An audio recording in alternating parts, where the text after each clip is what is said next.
Hey guys, Implipable here. Today I went to Roblox play at the store. It didn't come with a lid, so I really don't know how I'm gonna cut this. Open this. Why would I cut it? Like, why would I take this? And why would I get a pair of scissors and just... Fuck, I can't do it. I need to get straight on. Can you even cut plastic, dude? What the heck?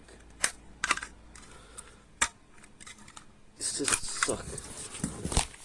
Oh my goodness, we got Sonic the Hedgehog from the game Sonic Speed Simulator on Roblox, which is my favorite game in Roblox. Oh my goodness gracious me. Oh my gosh, guys, Sonic just got hit by a car. Do you see this driver right here? He just got hit by a car. I hope you're okay, Sonic. Speak to me. Ratio. Oh, my life is ruined.